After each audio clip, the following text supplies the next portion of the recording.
على رسوله الكريم. أما بعد فأعوذ بالله من الشيطان الرجيم. بسم الله الرحمن الرحيم.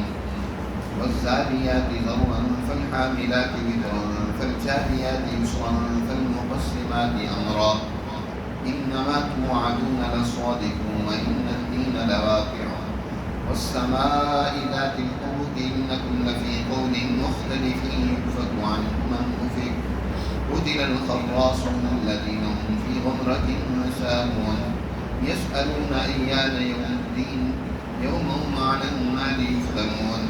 ذوقوا فتنتكم هذا الذي كنتم به تستعجلون إن المتقين في جنات وعيون آخذين ما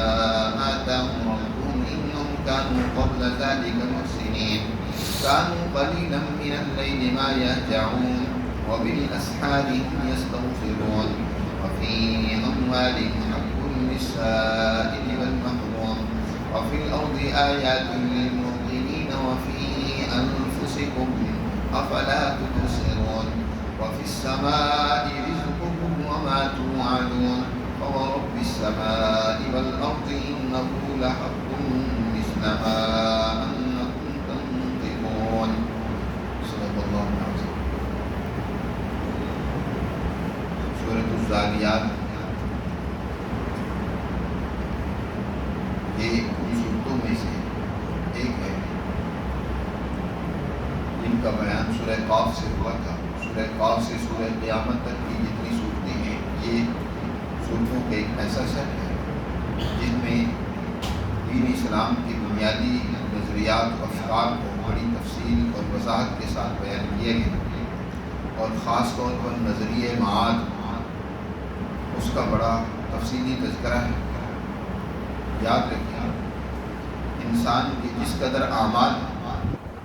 ان اعمال کی بنیاد یہ مسلمان جماعت کے 3 بنیادی نظریات افکار ہر عمل کو اسے ان نظریات کی طرف لوٹانا چاہیے. سب سے پہلا نظریہ تو اللہ کی وحدانیت اور توحید ہے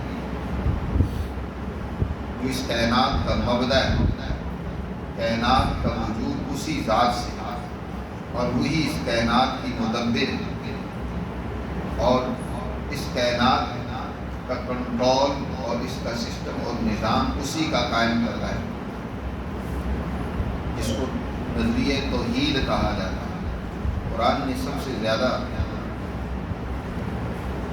توحید کو اور اس کے مقابلے میں جو شرک اور ظلم ہے اس کی تردید کی توحید کو بیان کی ہے. اور دوسرا جو نظریہ قرآن نے بیان کیا ہے جو فکر دی ہے مسلمان جماعت کو وہ یہ کہ اللہ سبحانہ و تعالیٰ جو اس ساری کائنات کا مدبر ہے اسی نے اس کائنات کی عام ترین مخلوق انسان اس کی رہنمائی کے لیے اس کو اپنی ذمہ داریاں بتانے کے لیے اپنے رسولوں پیغمبروں اور نبیوں کا بھی ایک سلسلہ قائم فرمایا ہے. اس سلسلے کے آخری رسول جناب رسول اللہ صلی اللہ علیہ وسلم کی ذات گرامی ان کی رسالت پر ایمان اور ان کی تعلیمات دل و جان سے قبول کرنا سچا جاننا اور ان کو اپنے لیے مشعل رہنما بنانا یہ ضروری ہے. اور تیسرا نظریہ یہ ہے کہ انسان اس دنیا میں ایسے عبث محض نہیں پیدا نہیں ہے یا دیگر مخلوقات کی طرح نہیں ہے. اس کے جزا و سزا کا عمل محض دنیا تک محدود نہیں ہے. جیسے دنیا میں بھی اللہ کے ہاں ایک قانون جزا و سزا کا جاری ہے جیسے انسان یا جیسے دیگر مخلوقات کچھ کرتی ہیں ویسے ہی نتیجہ نکلتا ہے. کما تدین تدان جیسا کرو گے ویسا نتیجہ پاؤ گے. بلکہ اس سے آگے بڑھ کر اس دنیا سے آگے بڑھ کر ایک جو نیا عالم جسے عالم آخرت کہتے ہیں وہاں بھی انسانی اعمال کی پرکھ حساب و کتاب ہوگا. اس کے مطابق اس کے لیے جزا و سزا ہے جس کو معاد کہا. معاد کا نظریہ ہو جائے. ایک بات یاد رکھیں کہ دنیا میں انسانی معاشروں کو درست کرنے کے لیے اسلام قوانین دیتا ہے. دنیا کی ہر قوم معاشروں کی ترقی اور بہتری کے لیے کوئی نہ کوئی قانون بناتی ہے. اسی طرح اللہ نے اپنے پیغمبروں اور رسولوں کے ذریعے سے انسانیت کو ایک آئین، قانون اور دستور دیا ہے. قانون کا اطلاق زیادہ تر ظاہر پر ہے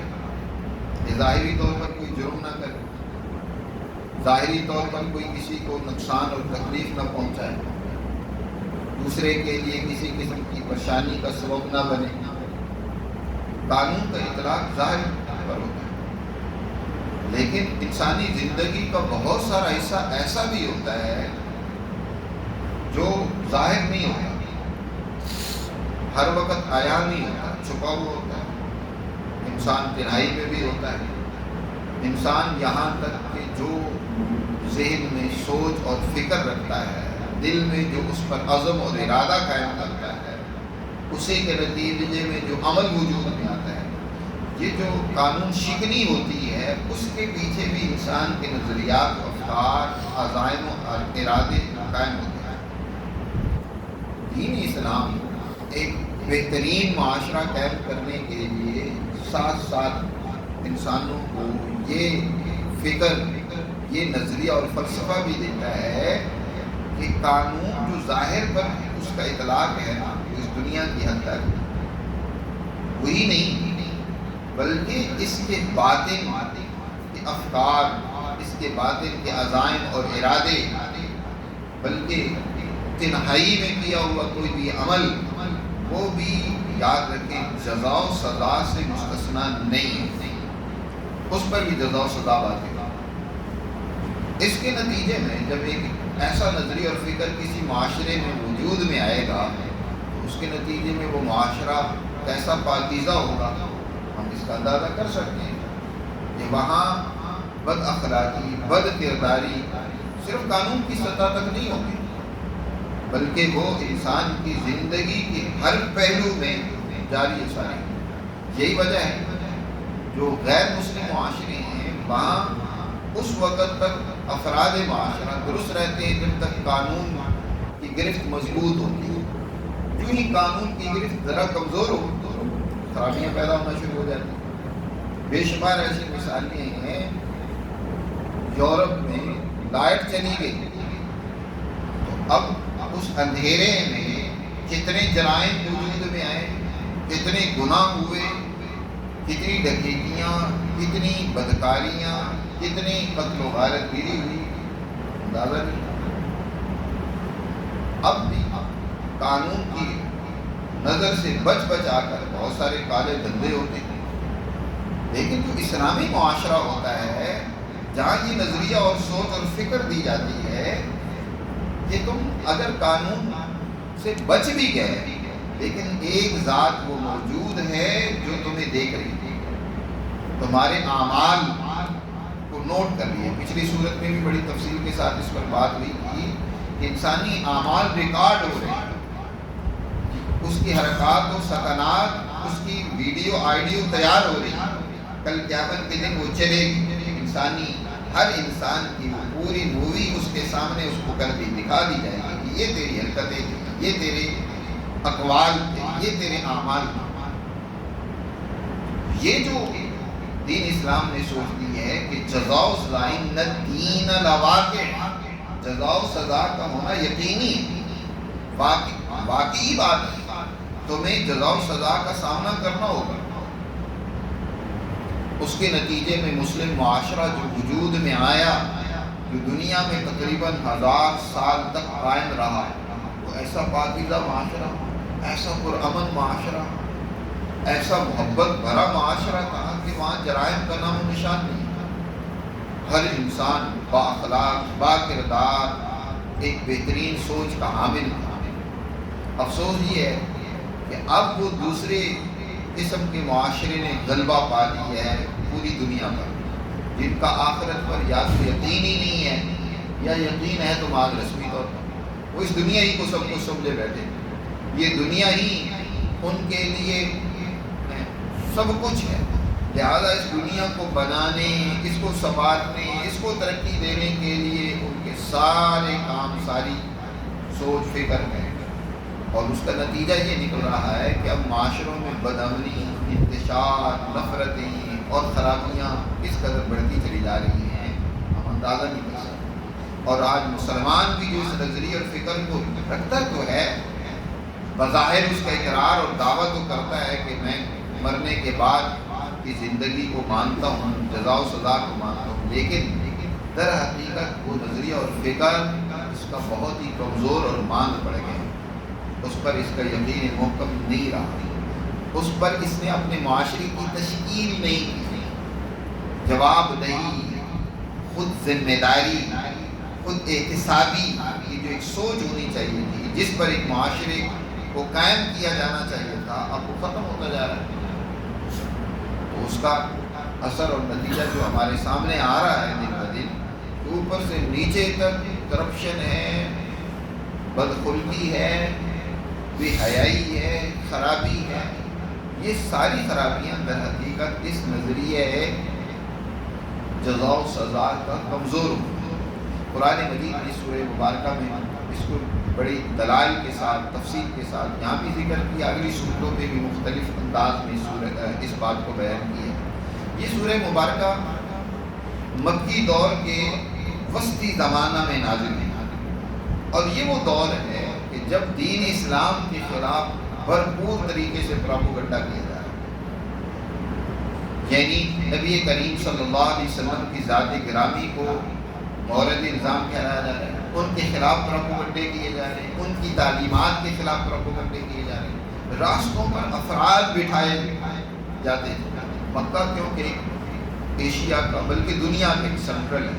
اور پھر اللہ سبحانہ و تعالیٰ نے حضرت ابراہیم علیہ السلام سے یہاں جو اپنا گھر بیت اللہ تعمیر کروایا، اس وقت سے انسانیت کا یہ مرجع بنا تھا، دنیا بھر سے لوگ یہاں اس کی زیارت کے لیے، طواف کے لیے، حج عمرہ کے لیے بھی آتے ہیں، اور پھر یہ کیونکہ بہت بڑا تجارتی شاہراہ ہونے کی وجہ سے دنیا کے اندر جو تجارتی مین شاہراہ ہیں، ایک ارض فلسطین ہے اور ایک ارض مکہ ہے، تو تجارتی یہاں کاروباری معاملات بھی، کیونکہ اس کی بھی یہ گزرگاہ ہے، یہ ایک بہت بڑی منڈی بن چکی تھی، دنیا کا آنا جانا یہاں تھا، حجاز میں بہت زیادہ تھا، اس لیے جو دنیا بھر سے لوگ آتے تھے ان کو دین اسلام کی تعلیمات سے دور رکھنے کے لیے مختلف قسم کے پروپیگنڈے کرتے ہیں یہ مکہ کے کافر، یہ قریشی،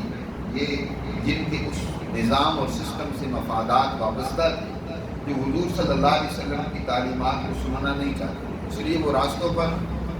لوگوں کو بٹھاتے ہیں، حضور کے خلاف پروپیگنڈا کرتے ہیں، حضور کی تعلیمات سے دور کرنے کی کوشش کرتے ہیں۔ قرآن نے اس کو بار بار بیان کیا۔ تو اللہ سبحانہ و تعالیٰ نے اس دور میں ان کی ان پروپیگنڈوں کا جواب دیا، جو یہ پروپیگنڈے کبھی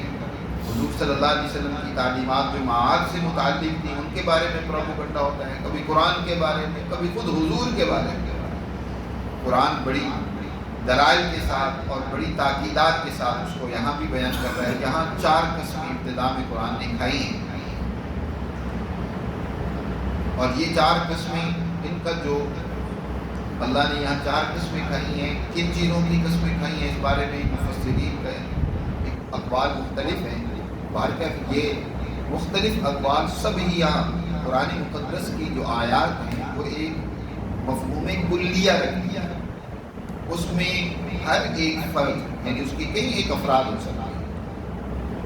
حضرت ابو دردہ رضی اللہ تعالیٰ عنہ تو فرماتے ہیں کہ کوئی آدمی عالم یا مفسر اس وقت تک نہیں بن سکتا جب تک قرآن مجید کی ایک آیت کے 100 بلکہ 1000 تک معمل،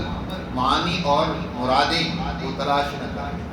ایک آیت کے کئی معمل ہو سکتے ہیں۔ تو یہاں پر بھی اللہ نے فرمایا وَالذَّارِيَاتِ ذَرْوًا،